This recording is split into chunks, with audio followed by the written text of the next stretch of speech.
I think he's realized that if he doesn't pick it in first phase, then he's never going to pick it at all, because they did ban in second phase every single time against him, right?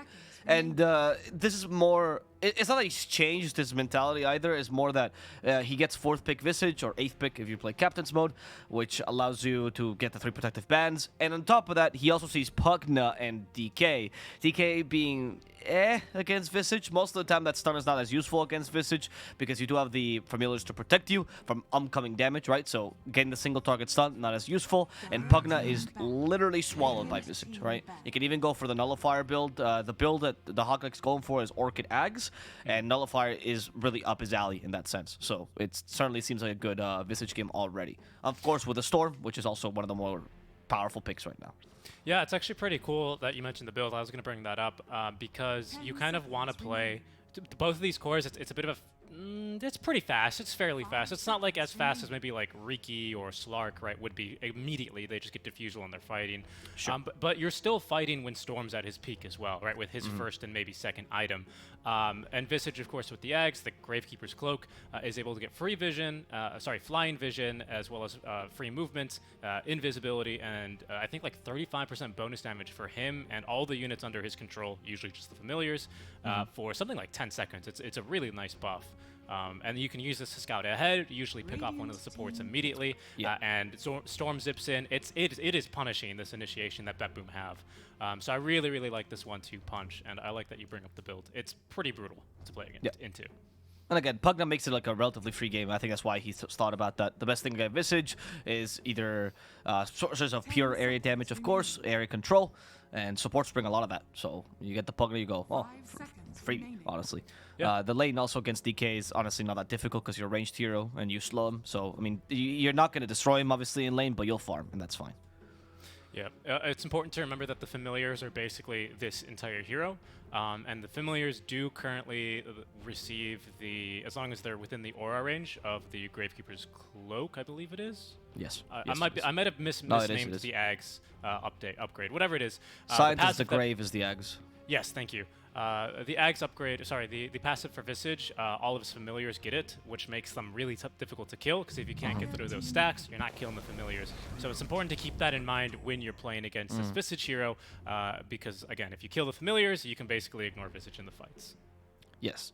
Another way to, of course, deal with Visage is obviously damage over time, right? You do have a couple of heroes like Dragon Knight that has damage over time, but since he has so much mobility, the Fireball is not really the best damage over time spell. Interesting, they go for the Treant right afterwards.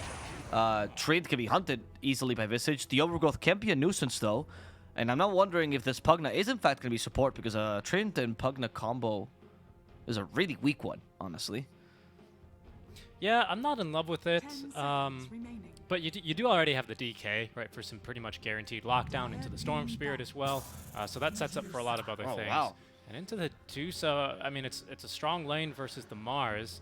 But again, I've talked about the timing that BetBoom have. We now see their 3 cores pretty much guaranteed. They're going to be 9th picking a support here for BetBoom.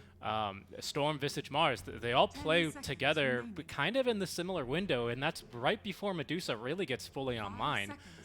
So that's slightly concerning here for NaVi, because it is a bit of a slower hero, of course, the Dusa. If they can get her online and enable her quickly, I would say, for example, if they had like an Ogre, I'd be like, okay, maybe I could see this happening, but not with this support duo, not with a Pugna Tree. Yeah, the Jakiro also quite a fast hero as a 5, right? I mean, they're drafting so quickly on top of that. They want to finish this game. They're like, we were watching mind games for too long. So...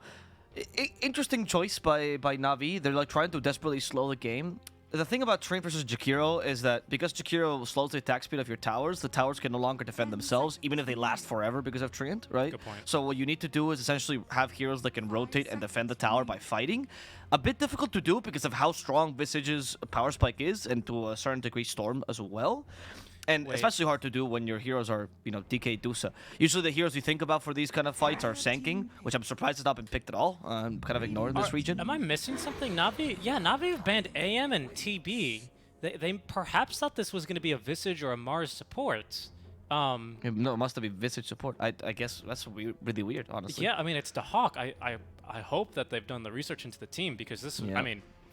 they're guaranteed it was going to be a Dahak game, unless you completely counterpick the hero. Maybe he would have picked something else, but It can be a Mars support, though. You're not completely wrong about that, because they did pick an Undying, which is most likely the 5, and they could put Shakira off like Mars support for more push. Sure, Yeah. you're completely right. Actually, you're completely right about that.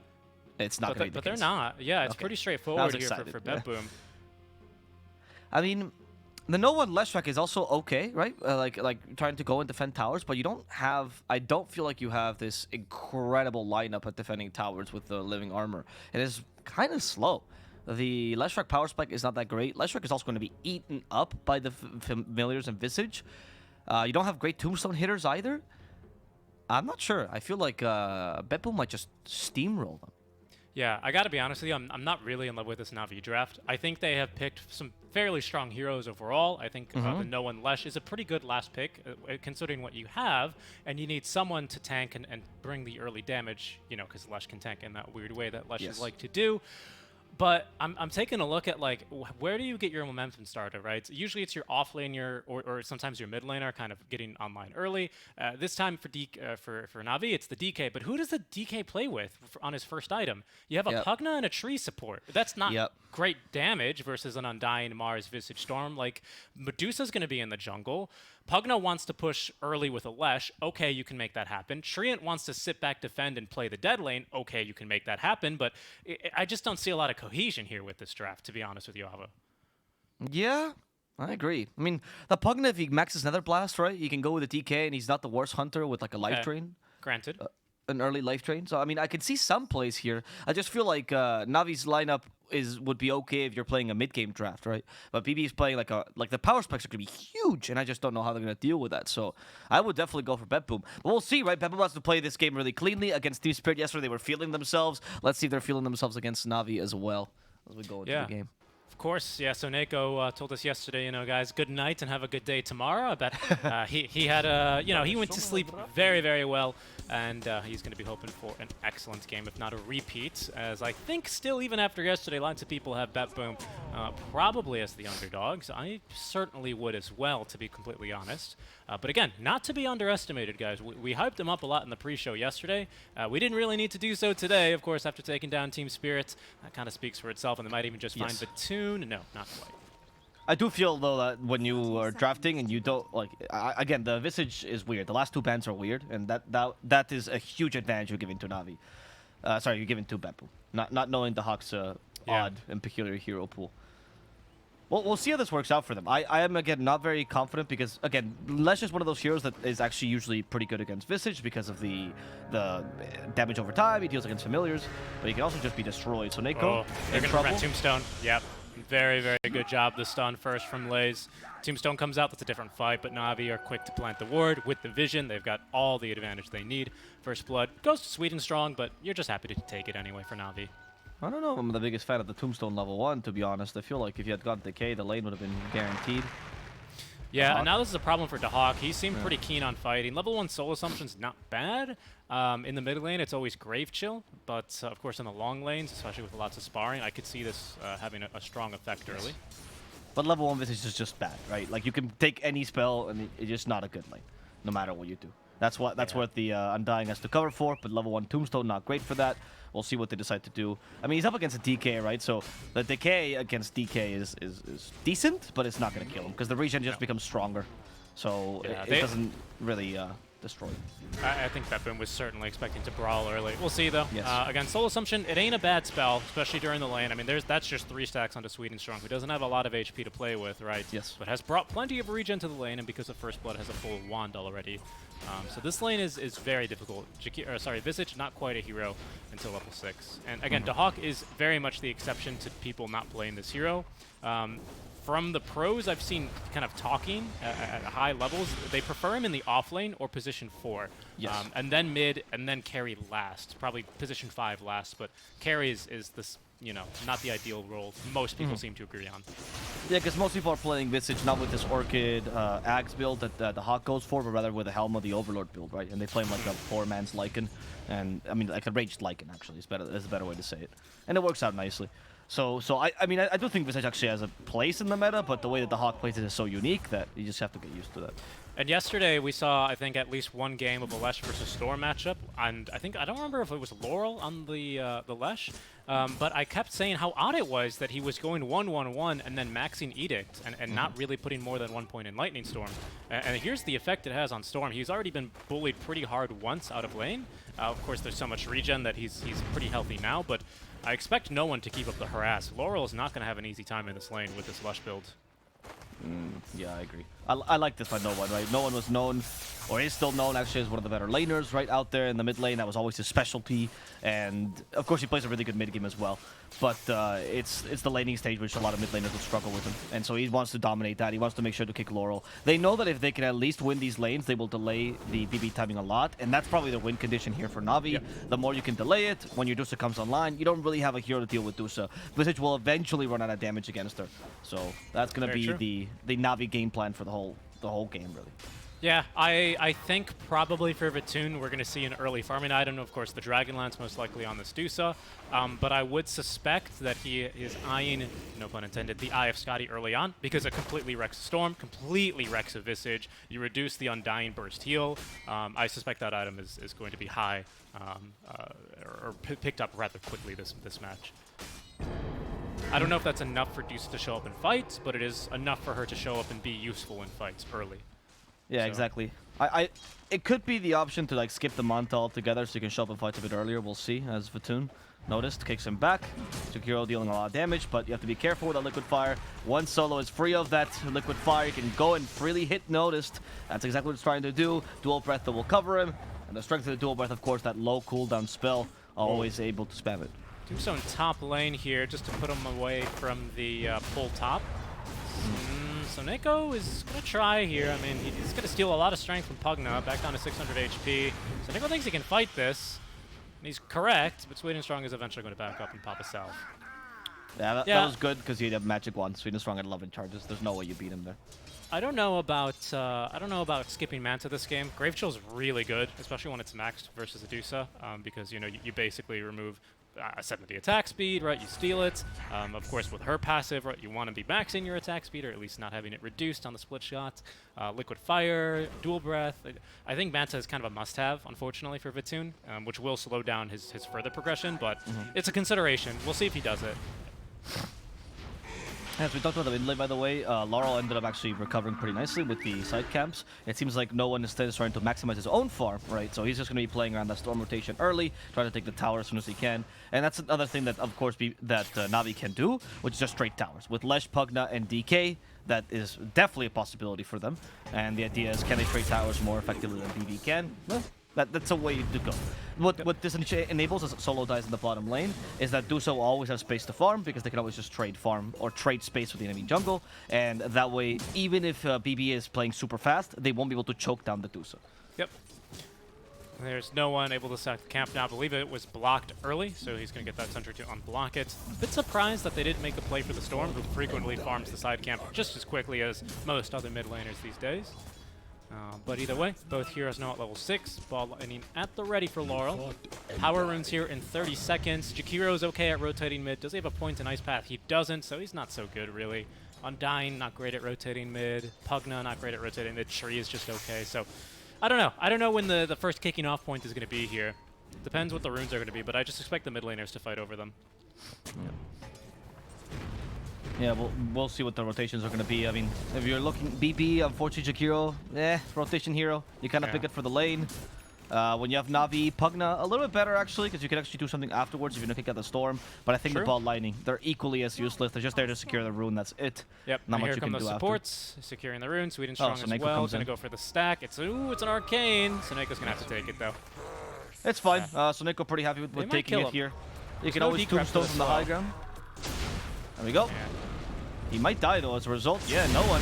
They got the split Earth off. Here comes Laurel. They want to at least fight as much as they can. Laurel will realize his mistake as he ball lines away. Force Major with the help. The Tombstone zombies are annoying No One. It's only level 1 Tombstone, but it's going to be enough. No One's going to die here.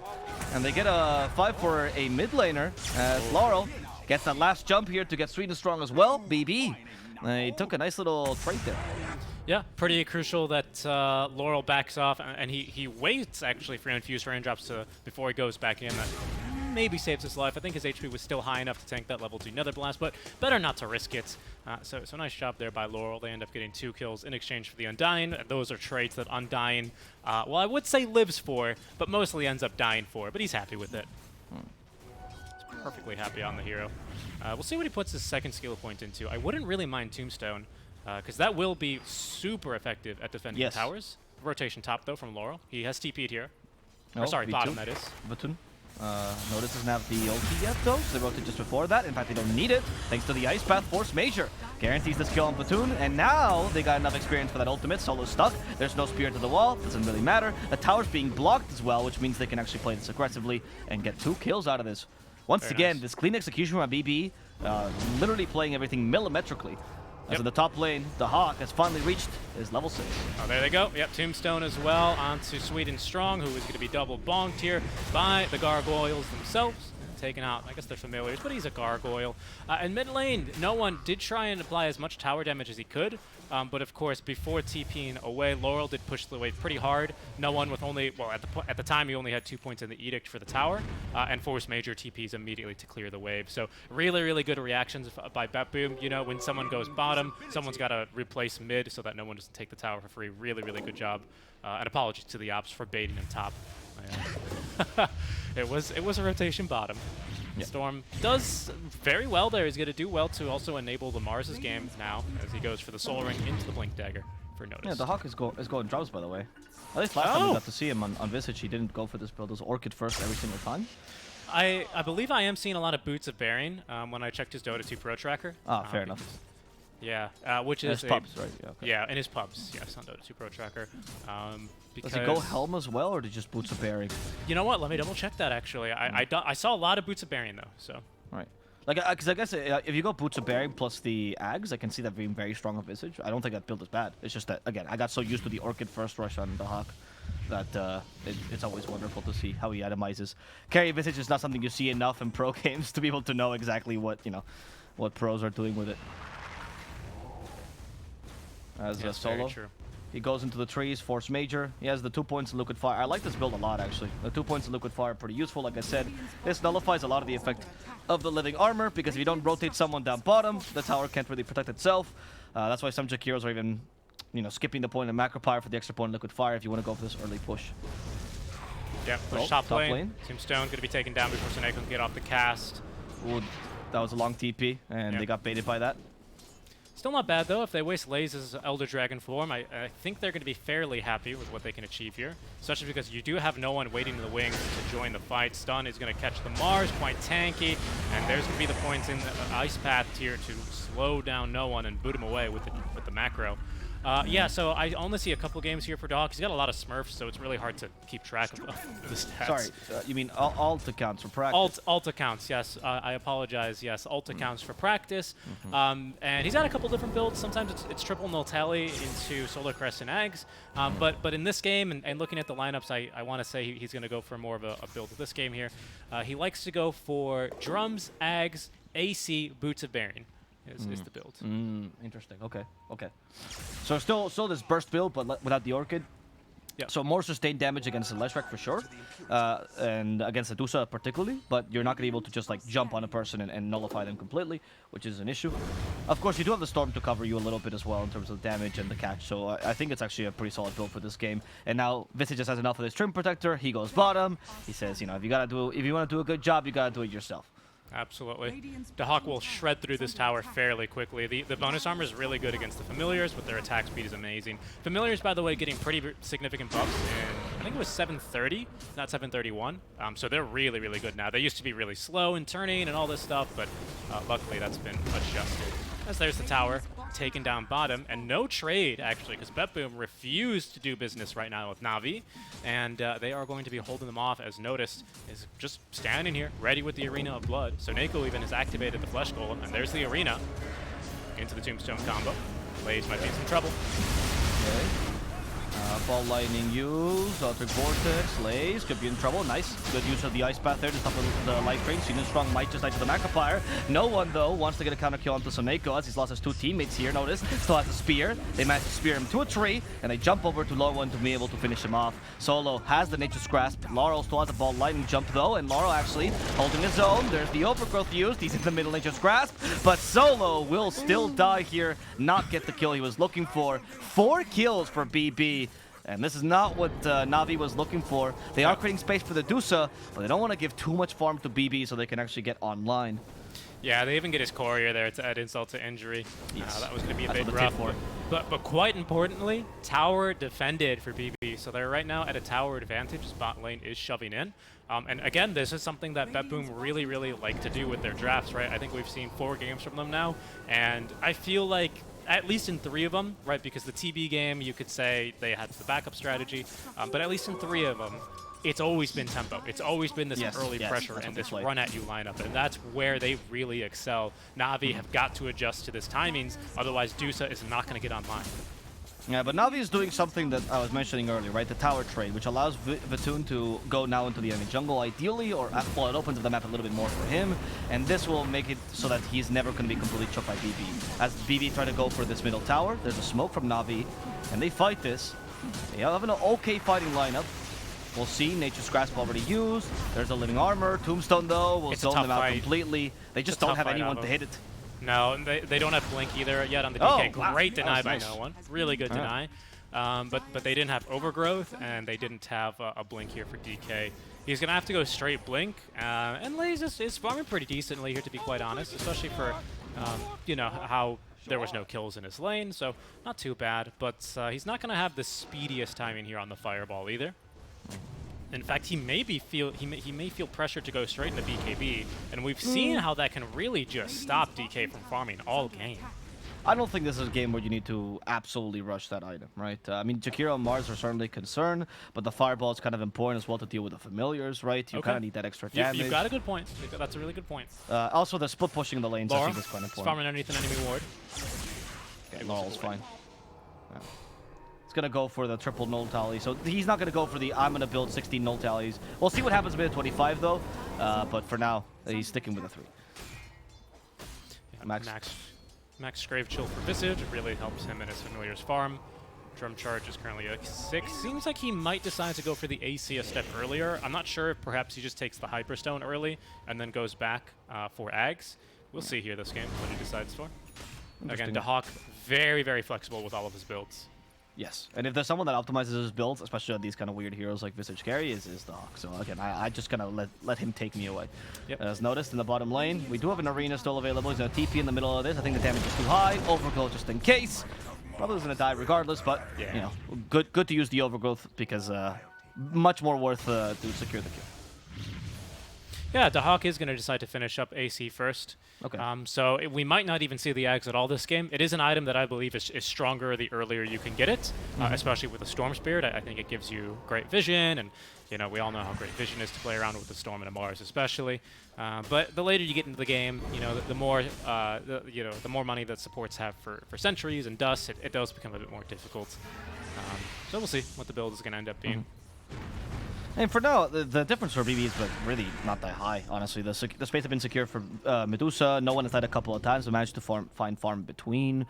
They managed to trade towers kind of evenly, almost taken mid. Sorry to cut you off, Avo. This is going to be a big fight upcoming. I think NaVi certainly want to fight Blink Dagger on DK, but Natus also has his own Blink Dagger, so both teams have Blink on their offlaners, so it's going to be the fight of the initiators. I don't know if this is the biggest power spike, though, if you're BetBoom. Like, yeah, Mars Blink Dagger is nice, but he's not that big a deal unless you bring the Undying with you and get the right Tombstone. Like, you want to force a fight, right? I think you're playing much more on Laurel's and DeHawk's timings, and Laurel's close to the BKB. Here we go. I'm surprised they take this fight as well. DeHawk's really close to Familiar's level 2. Yeah, and the Storm is also really close to BKB. They leave Storm behind as well, so it's more of a gank, it seems like, with the supports and Mars. This is fine, right? This is more of like, if you find someone, great. If you don't, it's okay. Let's not push it too much. They have scouted the Blink Dagger for Lays, though. Most likely NaVi that... pardon me. Most likely Roche, NaVi right? also know that Noticed is up. I'm not sure about Roche. Yeah, they don't have any minus armor yet. For Medusa, who did go straight Manta this game, and even skipping the Dragon Lance for Vatoon. That's a good idea. If you're going to go straight Manta, right, you don't go for the Dragonlance as well. All of a sudden, that delays everything else. So now, after because the Manta is the best farming item you can get on Dusa, right? So you go Manta first. That allows you to at least farm faster. You don't go join fights too early, but now you can deviate into the Dragonlance if you want to. Your early game was good enough to allow this. And then, obviously, the Scotty. And the Roche does fall incredibly quickly for BetBoom. So the Hawk, knowing there's no need for minus armor as long as you have 2 familiars, it's really nice. Yeah. Yeah, and Grave Chill, of course, fully works on Roche, so removing his attack speed is very punishing on that guy. They will take him down. Aegis now into the Storm, probably the best first Aegis carrier in the game. It's hard to argue, I think, against that. He just utilizes it so well. Now he's got bot lane level 2. Familiars level 2 coming soon as well for the Hawk. And here's a mid lane push from Navi that will be repelled with the Fortify. Tower in deny range. Yep. I mean, the fact that they're even dead out this early, Navi, is just not bad at all. BetBoom will go for the smoke, though. This is on the Storm BKB. This is a much stronger timing now. And they can, I think they can go up to the high ground if they feel like it this time. There they go. Notice, there they go. They still have a ward here. Nice job. In comes Laurel. Laurel once again has Aegis and BKB here. Overgrowth stops his initiation, noticed. And he took a lot of damage here. They want to at least finish off the Pug now. Will they be able to? Laurel, again, he's not the only person that can deal damage on this team. They need the Visage as well, some help. The Dragon Tail used. Laurel just wants to die, apparently, as a Stone Gaze has been committed as well. That kills 3 people. One of it is a second life. Laurel is going to be forced to ball lighting away, activates the BKB, hoping to kill Pugna before he leaves, but he's taking a lot of physical damage. That's the last hit. There we go. Laurel's capable of making out of here with just a sliver of health, but still not the best fight for BetBoom, right, as they still lose 2, kind of even, but they use a lot of resources. Yeah, fairly even overall. I don't believe the Hawk was really too involved in that fight, if I'm mistaken. Dusa No, he wasn't there at all. Yeah, Dusa was forced to stop farming. It's even. You do lose Aegis for that. Not a whole lot of tower pressure gained. I don't know. It's hard for me to say. It's just about an even fight, right? I guess. I mean, again, it's even, yes, but because of what Navi's trying to achieve, it's good for them, right? Because it's just a fight that doesn't get Dusa. Yeah, and even if she has to participate, Dusa's still gonna outfarm Visage naturally. So we'll see what happens now when the Hawk gets the AC and what they can force with that, because that also gives you a little bit more tower pressure. No one else also becoming a huge nuisance that we saw in that fight, kind of tore through the storm with that Volcanic alone. Oh yeah, and that's not even BKB yet on Lesh. Pretty soon he's going to be able to just kind of ignore Storm as easily as he will be able to ignore this Jakiro as well. But again, I mean, the Undying Tombstone placement, that fight for Seneko was pretty good. If they were able to fight around that arena a bit better, they can kill DK inside the arena because of a pretty good overgrowth, right, to be honest. Yeah, so the fight gets dragged away from Tombstone, and that's where the fight gets a little bit hard for BB, slightly overextending. I think Solo's positioning in that fight was really good, and Trade is one of the best smoke breakers in the game because you break smoke as 5, right? You tank a fair amount, and you also have overgrowth to counter initiate. You just all the things together, right? Yeah. And they also went on DK first, which is not the ideal target, especially with living armor. Killing him is honestly impossible without the Visage, and they kind of realized that halfway through the fight. They committed so many resources just to kill a DK, and he's not even that important compared to the Lesh or the Medusa. And I go to read by Lays, he wasn't spooked into going for a quicker BKB, like I said he might have. Fireball is now online, so he will farm faster towards this BKB. It's going to be slightly later than, of course, if he just simply rushed it, but, of course, he will get that online eventually.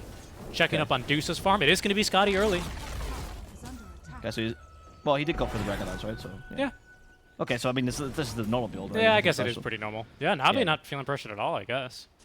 No, I mean, this is good, right? The Scotty is the fighting item, as you mentioned. And actually, I think they can fight on the Scotty timing already. But we'll see how strong Visage is by then, because I don't know how to measure this AC build, and how strong the power spike is. I got used to seeing a lot of the Hawk playing the Orchid Axe, and I kind of understood where that power spikes, but AC, is it good enough to kill a Dusa? Genuinely don't. Yeah. It is kind of a weird one, because compared to like the Orchid Visage, like we saw previously when he was playing for Pro Ciesli, that was more of like a mid lane Visage, if you will, right? Yeah, much sure. more Like early timing. Space Creator, yes, earlier fighter. This is like a true carry Visage, and I haven't seen this in a long time. Like even the other Visage build in the safe lane you're talking about, Helm of the Dom, is like, you know, pretty fast, relatively speaking, to like a Dusa or a Tiny. So yeah, it's a bit strange. Yeah, this reminds me of the Maelstrom Visage days. back what, like years ago. He's gonna go for the Shard instead, which is, again, more good carry Visage items. Yeah. He's really good at tanking ganks as well. He turns himself into stone and restores up to 35% of his HP. It's really, really good, super annoying counter initiation ability. Because like And once we'll he see starts this. the Oh. animation, you can't cancel Rainbow TPs. Yep, SeekNStrike. Is he fast enough? Oh, Yeah. Laurel couldn't quite get him. That was a weird vision interaction. And that was 4 TPs used for this. I mean, again, the Hawk is still farming because the Hawk cannot match the Tusa's farming speed. Another point of inflection that will be pretty big for Vatoon is obviously that butterfly timing. If he does go for it later, that's going to cancel Visage a fair amount. So we'll see if that happens. I was thinking for Silver Edge. Right, that's the other way to cancel Visage. Just kill him. Yeah, Silver Edge is good at getting through that Fantastic. passive. Yep. Yeah. Also good against Mars, right? And you can use the burst damage really effectively. So it's a good Silver Edge game. I actually like that item very much so. And Vatoon, because he probably knows, he's like, I'm farming really well. I don't feel pressured at all. The enemy team, or my team, has created a lot of space for me. And BetBoom has not had the pushing on the Visage that we were expecting to watch. Like, they took a tier 2 relatively early, but for a pushing lineup, you'd expect, 15, 16-minute crazy tier 2 going down, take over the jungle. Yeah, and again, I think it's because this is the hard carry Visage, right? Again, he ignores that fight with Aegis to farm, and that's a true carry move. That's not like a early activation carry move. Like a Slark, a Riki, and Ursa join that fight, whereas compared to like someone like a Dusa would rather not. Someone like a PL would rather not. Oh, they might get this Dusa core. It's empty. It's empty. Yeah, it's fine. They're going to take a tower instead. I mean, taking the top tower does allow you to take over the triangle, which is important. I mean top tier 1 and tier 2, right? And taking over the triangle will reduce Medusa's farm, but because Navi has their own push, they can do something similar and then just exchange triangles. And this has been the tactic they chose from the beginning with Lesh and DK and Pugna. They've been playing the positioning really well this game for Navi. I feel like a less experienced team will not be able to do this as effectively. Exactly, and There's a Sky. I will say, I was going to say, for BetBoom, this window where they can freely move around the map as 5 and look for fights and be super threatening is going to quickly close because Vatoon now has Eye of Scotty online. Navi, just, to prove my point here, are going to go ahead and smoke up and look to pick a fight. No BKB for Lays quite yet. And Storm has his BKB. So Tough fight into the high ground. You're fighting against Exactly. Tombstone in Arena. We'll see how this works out. scans, they both scan each other here. I do. Navi, okay, the smoke. There we go, it's revealed. Oh, notice? Missed the spear, though. Tombstone in the high ground. For now, not the best initiation, but there we go. The Ice Path gets to DK. DK has not been given the living armor. He's just destroyed in a matter of seconds. The Hawks Familiars really hurting him. They wasted the Stone Gates as well, and they tried to kite around the Dusa. But the Jakiro has been caught in the backline. Jakiro with the Split Earth. He could be in trouble himself. The damage is sufficient, but no one will die as a result. And so will Solo. The TV from Dusa is blocked by the illusion. That spear saves his life. Sorry, that illusion saves his life. Sweet and strong. Electric Vortex, they'll be able to finish him off. So at least Vatoon is able to make it out of here alive. BB take a really good fight. Because of their positioning, honestly, it's hard to gauge that they're the stronger team, but they just played around the high ground so well. Yeah, and they use the arena vision as well to get an amazing play there by Dahawk. If we could get a replay of that next opportunity we get, because Dahawk did one of the most baller Visage moves a man can make. He resummons the familiars when he uses both stuns on them and continues chain stunning Medusa and continues to chain stun DK. Even if he has BKB there, he doesn't get it off. He's just sitting and baking in that macro pyre alongside the Medusa for basically the full macro duration. And sure, she's yelling and screaming, but she's not doing any damage. Okay, so Neko, once again, Tombstone Great the high Tombstone. ground, perfect positioning. They go for Lays They've clipped again. Solo. And this time, maybe they're going to think twice about fighting the OBB. Oh, here comes Laurel. Never mind. They want to kill off Solo. Solo doesn't have overgrowth yet. Laurel activates the BKB. The save from SeekNStrike, though. Laurel is committing to this kill, realizing he might have committed a bit too far. So Neko will be killed in the backlines. Notice is forced to use that arena, plus the BKB. No one's still hurting him pretty hard. And in fact, this Lace is going to get that kill. BB lose 2 there, getting a bit overzealous. Yeah, just a bit there. A little bit excited. They still have a ward on the high ground, but it's still pretty early on into the game, right? So the respawn timers are fairly short. Sure, they don't have the stone gaze, but nothing else was super huge here. And yeah, here we're about to take a look as we wait for Roche to respawn. It'll be another 90 seconds. But just take a look at Dahawk here, right? Vatoon hits one of the familiars once, and then just boom, boom. He does stack these stuns, but then the summons, re-familiars, I suppose, and gets another chain stun on there. And that just murders the DK completely. He's got no impact in that fight. Really, really cool moves from a Visage. That's pretty hard to pull off. Yeah, the Ice Path as well, right? Was on clutch there. Oh, yeah. The vision usage there, the Tombstone as well. If it wasn't for the illusion, they would have been able to cancel that TP as well. I mean, good block with Vatoon, though. Good use of the illusions there, actually. Really impressive. But still, well played by BB there. It's important, though, that with a lineup like this, you don't get overzealous after a good fight. Like, you just took a fight because you're in the triangle, not because you're 10 times stronger than any team. Don't go for another, like, quick fight like that. In fact, we're getting Orchid this time, but it's gonna be on the Storm, not on the Visage, as the Hawk finishes the Boots of Baron. Okay. I'm very curious where he takes the build from here, because while he does like to build these two items, usually the Ags is before the AC, but he has decided to switch things up this time.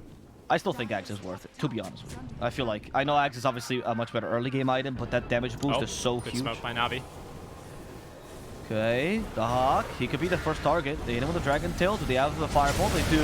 The Hawk, Gravecloak's Cloak is in trouble. They need some sort of healing. Soul Rip is not going to be enough. The Hawk is dead. And they also turned Mars to stone. That initiation not going to work as well as he liked. In fact, Laurel is going to at least chase down this Pug now. That's all he can get in this fight. They've already lost their carry and their 4. Luckily, though, Natus is capable of getting away. Laurel, maybe not so lucky. Ball Lightning as a TP, and no vision of him. Nor stuns to hit him with. Yeah.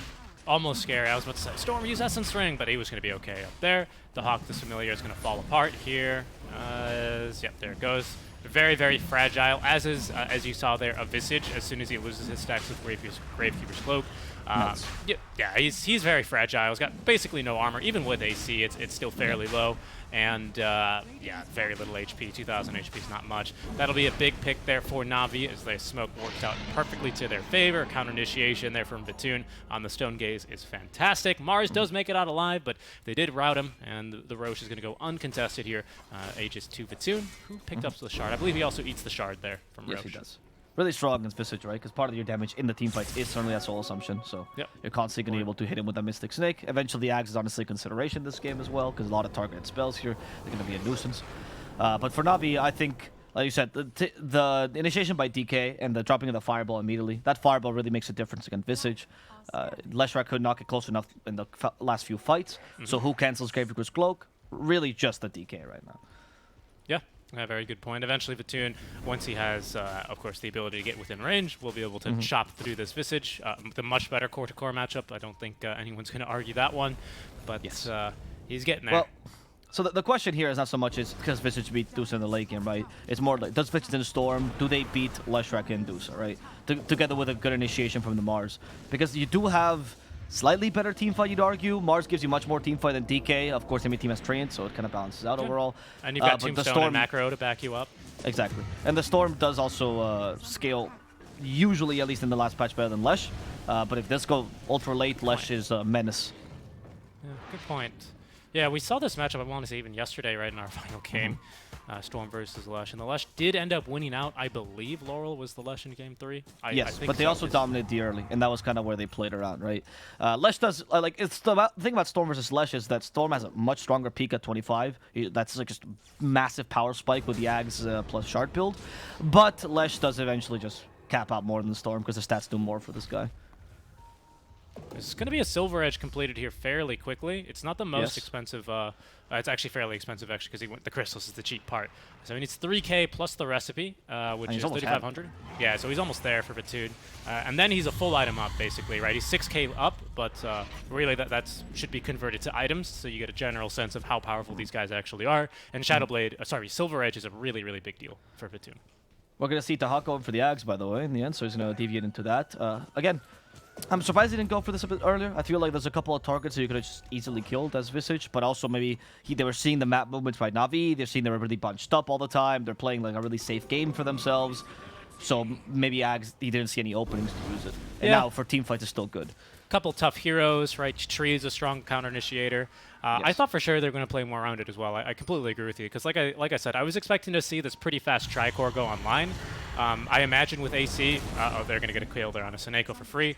But I imagine with AC, you do farm faster than with Ags on the Visage, and that's probably why he goes for it. But yeah, that's true too. Yeah, it's a bit surprising. I don't think he's going to get this Ags online. I mean, by the time they lose this lane of Barracks, could be 2. No free kill on Seneko as well. Yeah, they fortify the wave. Shakira does a good job pulling them behind the tower, and they're keeping the wagon alive as well, thanks to the Decrepify. Just trying to take advantage of this to get as much experience as possible on Storm, but level 25 is still 5 levels away. Even if he goes for the Shard and Ags. Little rat cam. The Hawk's taking the tier 3 top lane. Oh, and he's actually taking quite quickly. They're gonna force a Yes, TP at least. That's gonna be Lays. Okay, the Hawk keeping his distance. And he can still leave the Familiars here to attack the Rax. In fact, they're trying to fight this in the mid lane. As Laurel, he has been overgrowth while lining the way. No more BKB for this man though. As in gets her to stone, TP as well. Tombstone keeps the enemy team The Hawk at is bay. here. And the Hawk is here. They're a man down. And at least the Pugna doesn't have a TP. They did cancel his. There's the Boots of Baron. Notice this BKB, but no Arena. Yeah. Okay. Okay. Interesting play. I'm not used to seeing Red Dot either, so it's the Hawk is just breaking the game here.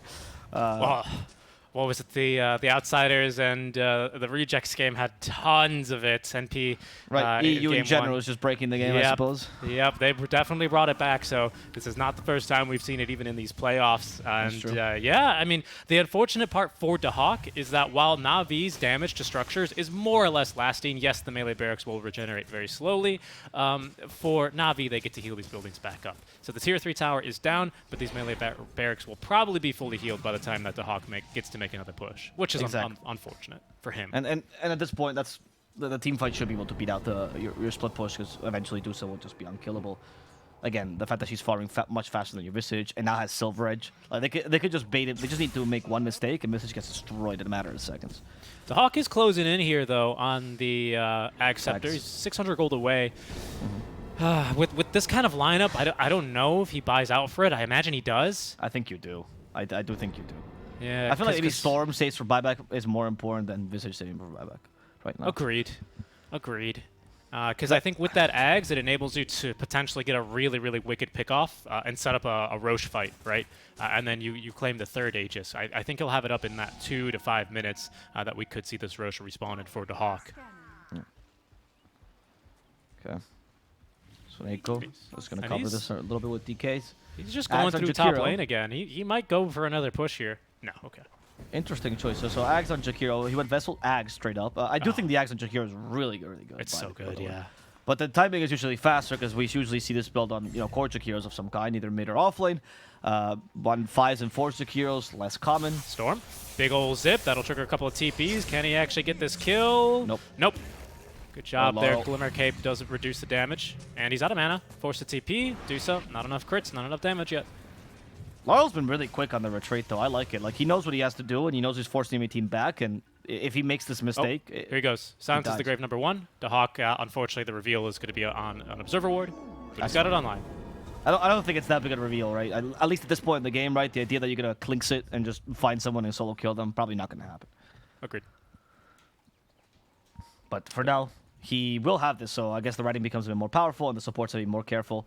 As the smoke comes out for NaVi, they're going to try to force a fight here. Or maybe just gank the Hawk. This is an interesting smoke from NaVi. They have currently split the team, but BetBoom, they've got 2 down bottom and 3 in their own triangle. We'll see where NaVi look to go. Currently both. There's no one hunts in the trees, but I don't think the Shiva's caught a whiff of anyone there. It didn't catch the Hawk, no. Also, does Lesh have a gem? No. Yeah, so he wouldn't have seen him anyway. Yeah. Worst part, or I guess the best part, depending on if you're playing the Visage or if you're playing against the Visage, is with this Ags, you can sneak into the enemy base like for free, and there's no way they can see you. So that's really, really effective at just killing supports and starting off initiations. It's one of the nastiest things you can do. It feels so dirty, but so fun at the same time. Oh, this game has become absolutely dirty. Very, very dirty when the Hawk decided to. He realized what he has to do. He just needs to gain time for the Storm to hit his power spike. You don't want to have to fight right now. Tusa's way too strong. I mean, look, if I'm honest with you, even with Storm hitting his power spike, I don't think they can kill Tusa. But at least you can kill people around Tusa. And that way she can't TP and kill the Hawk. And that's the whole strategy right now. Tusa's closing in very quickly here to the level 25 talent. It's a big deal for her, of course, given the amount of attack modifiers that she has. But careful, fight breaking out. Noticed. Okay, they go first for no one. That's a BKB Storm. Lincoln pure damage on the macro. Tail. So Neiko could be in trouble. In fact, Force Mage is going to be the first one to die here, as they do try to go for Triple in the backline. The Hawk's pushing bottom. Has no way to escape anymore. The Hawk is ratting while this is happening. Notice will be falling, though. And the Hawk wasn't able to take this tower quite yet. Again, just creating space for the team, distracting them, but they lost 3 for nothing. And they used a fair amount of resources, too. At least for the Stone Days. because it's a fast Roche as well for Navi. It's going to be up in 15 seconds here. That'll force buybacks or something. I don't know if BetBoom will even know that it's up, as the only cores alive are going to be the Storm and the Visage. Definitely the big ones here. The Hawk is not eager to take this. Again, just showing you how little damage that you know, the Visage does on his own. Yeah, just gives it to Storm instead. Interesting. It's just curious. It's funny to me that he doesn't take the DD rune, considering the way he's been playing this game. You know, he's like, I'm the carry, I'm not showing up to fights, I buy AC first item, but no, I'm not taking DD rune. It's just the way the hero is played, I know, Storm but... is carry now. Storm is carry. Yeah. I agree with this choice, for sure. The Roche spawned really fast, though. I think Navi can punish, or can use this to punish. Ag's Blessing is big here for Dusa. She went for the full snake builds and didn't even have to buy the shard or the Ag Scepter here. You can even give it to DK, honestly. It's also really good DK Ags game because of how much that deals to the familiars as well. The splash is huge, so other option here. I wouldn't mind if either of them take it. Sweden is strong. There we go. He checked Roche. That's gonna be Roche. I mean, now the question is how fast can you push Roche, and how much can Visage push before you take Roche? Yeah, and it's funny, but this is where Tree still continues to have a pretty major impact here, to be honest, versus the BetBoom lineup. They are TPing one hero back already. It's the DK. They don't really need him to do Roche, but they might need him in the fight. BetBoom, it's a 4v4 fight in the Roche pit as Laurel's first in. It's a great arena, and they've caught Dusa with it. They were hoping to catch no one, but he gets the BKB off because Dusa tanks it for him. Batoon is going to claim all the bounty from this Roche as well. Aegis all ready to go, and the Ag's Blessing ready to be consumed. As down bottom, DK has stunned up the Visage, but kind of lacks the damage to kill him. Oh, they will get through solo. They're still fighting. They took the racks. They also took solo. It kind of worked out. This ratting strategy is working a little bit, but now this is the real test for BB. What are you gonna do against the HS Dusa, right? She might just have the chance of plopping herself in base, keep pushing, and BB has to play this really cleverly to be able to, kite her around. The Hawk actually does survive this. The DK is just not strong enough. That's why I also suggest the Ags. He would be much better with that. And in fact, we're seeing BetBoom coming in for a kill against the DK. The Hawk's baiting. Yeah, they're baiting him. They want no one. They want Lays, to make this jump. It's tempting. There's a TP though. Coming from Navi. Go. This TP's the Dusas. They actually did find the Hawk. Can they turn this into a kill? We're gonna see, because the Hawk could be in trouble. They help from the Ice Path. Lays the target. They have no more stuns. There's the Arena of Blood to save the Hawk. Well done. As everyone else retreats, Jakiro will unfortunately not be so lucky, and Force Major will be the sacrificial lamb of this engagement. Okay, but it buys time for BB. You can see Lays immediately goes to work. He shoves out the top lane. Middle, Soneko, right, does his best against the mid lane. Oh, no one! Oh, perfect. I mean, he's got vision here as well, so, Beautiful spray. Soneko is just going to, again, look to waste more time, but no one has no lack of damage. I think that's quite a big kill, actually. Losing the Tombstone for your high ground defense. Now they take your racks for sure. Yep. It's going to be hard for them to cut the mid wave, especially with Solo escorting this wave down the mid lane. March of the Ents. There he goes, boys. Top lane. He's Radiant. They used to be Ents as well, actually. They used to be his brothers. Yeah. Now the question is, I mean, they have Lesho. He also hit level 25 himself, and this is the... He also gets a power spike at level 25, but it's a pushing one, just to take as fast as possible these structures. And there are creeps in the base, but again, the Treant Protector should be able to out-heal them. No real concern there. This is looking like at least 2 lanes of barracks. There's a buyback now for the Undying. Lacks the Tombstone for another 5 seconds, so we're likely not going to see it until then.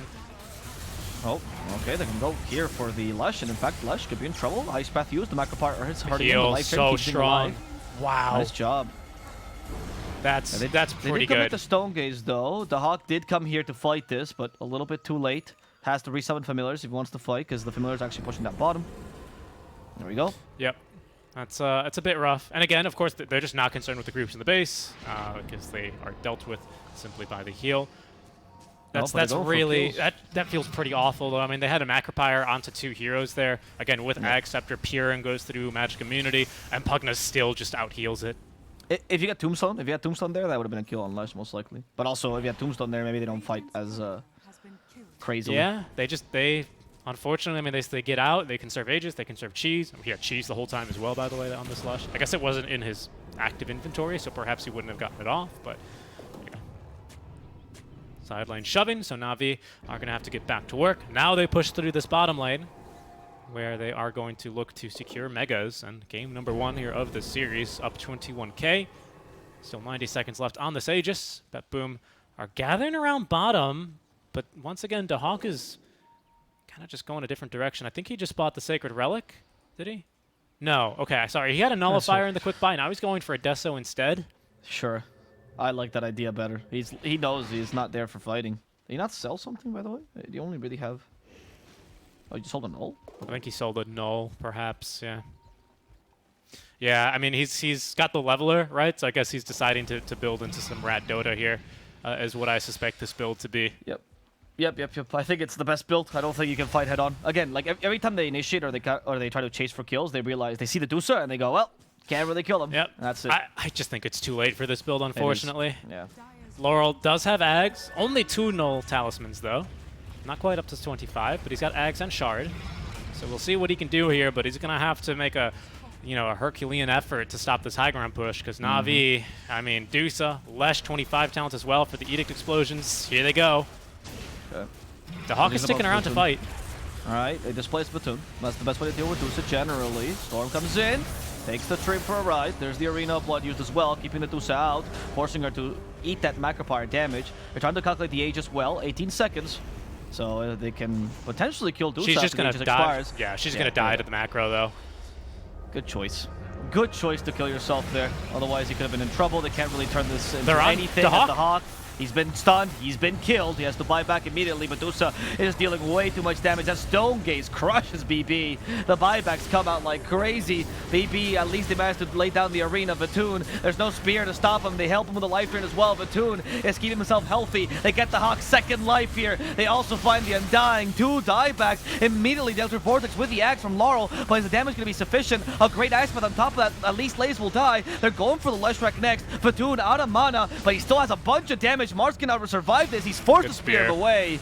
Another great Ice Path, but they just don't have the sustained damage. The Hawk is dead, and BB will protect their tower, but the cost of everything. Yeah, I mean, they're still in this game for now. The heals from this Pugna completely uncontested the entire time. You can see SweetNStrike, he's got to TP home because he's out of HP and he's out of mana from just how much healing he did in that fight. They just have to focus all the lockdown they have on the Dusa, because if they don't, she kills him. But if they don't stun or do something against this Pugna, he just out heals them. The Hawk can't even stand in that fight. He immediately gets ripped to shred by the Dusa on both of his lives. Great counter initiation there on NaVi. They go immediately as soon as the Aegis is procced, or as soon as the Dusa responds more accurately, and the timing is just perfect. It was like watching NaVi CS go on the smoke, retaking a site. It was great. And now, speaking of taking things, they're going to claim Megas and probably just game 1 here. Yeah, I think that's pretty much over. I mean, BB, they put in a valiant effort, honestly, especially, again, past minute 25. This was very impressive that they actually even held their own against the Dusa, right? But it was NaVi's game to lose at that point. Look, they even used the Arena there to protect a little bit. Whoops. One last fight for the boys. Let's get the team fight out. Mars is already dead, though, unfortunately, so that last fight for the boys is going to be quickly finished up as the Ancient falls. NaVi will win game number 1. And they beat BB's Visage strat, a really big deal here, as that's one of their pocket strats they've been running a lot, a forced ban for other teams, and something NaVi no longer has to worry about. Yeah, I mean, if you beat it once, you can certainly beat it again, would be kind of my thought process on this one, especially for how... I don't know. I didn't really ever feel to me like NaVi were under the gun at all this game, right? No one had a fantastic start to his game. He was moving around the map, being quite the menace, kind of pushing. NaVi able to play fairly comfortably at their own pace, it felt like to me this entire game. Whereas BetBoom, even though Laurel does go 8-0-8 on the Storm, which by all accounts should be a fantastic Storm game, don't really get the early momentum that they need. Yeah, this is a classic case of just not doing enough, but it's hard to say that it was BB's fault necessarily, because NaVi just played this game really well. Their positioning was really on point in the early game. Like I said, no one kept dying in the early fights, but he kept farming as well. So it doesn't really matter if you die, if you're keeping up with the Storm there, right? And that was something that was really great. I feel like the Hawk also went for a little bit, maybe too greedy a build, you could argue. It's hard to say. Again, he's the Visage expert. We were used to seeing him this Orchid Ags rush where he just hunt people down 10 minutes in. He didn't do that at all. It felt like he was more of a split pusher than anything. It took a long time to get online. And it did seem like by the time that the Hawk was having an impact, Dusa had Scotty. And then you feel like, well, why pick Visage? Why not pick like a TB, right? That does better in that situation. So not really necessarily blaming him, but it just felt like the Visage kind of fell short here. And they had to They probably has to revise the strategy. Maybe Trim Protector had more impact as well. That Living Armor annoyed the strategy more than we could argue, because it's hard to really see the impact when he's just pushing towers. I'm really curious, by the way, because BetBoom, I don't believe they usually pick Visage in the first phase. It's usually not banned against them. Usually something like the NP plus a support hero, sometimes the Mars is usually banned. And then the Visage is usually banned by their opponents in the second banning phase. I can't help but wonder if perhaps you do need to enable Visage with a couple of bans to make sure he can play his game, because against a Dusa, against they even did do this that, tree, right? Because he has 8th pick. They tried, I suppose. Yeah, like, yeah, you're right. It's as many bans as you get, right? Like, I mean, No, you're like, right. I guess if you have to pick it in the second phase, it's not much of a pocket strat, more of a cheese, right? I don't know. I see what you mean, though. It is true that they usually try to pick it in second phase, but they do exactly how to counter. I do think that Navi's playstyle, though, had a lot more to do with it than the draft necessarily, right? The draft was played well, but the way they played was just spectacular. They made literally 0 mistakes in the early game to make sure that it worked out, and that they punished this passivity by the enemy team. Yeah, indeed. And that's going to be a Game 1 win then for NaVi, as they find themselves 1 game up here in the second round of our upper bracket. Should they take the series, of course, they're already 1 game away with 3 chances, by the way, to qualify to the Sweden-Stockholm Major. We're going to see if that's going to be a 2-0 or if Daha can pull something else out of his big old bag of tricks as we go to a short break and come back for Game 2 in just a bit. We'll see you then.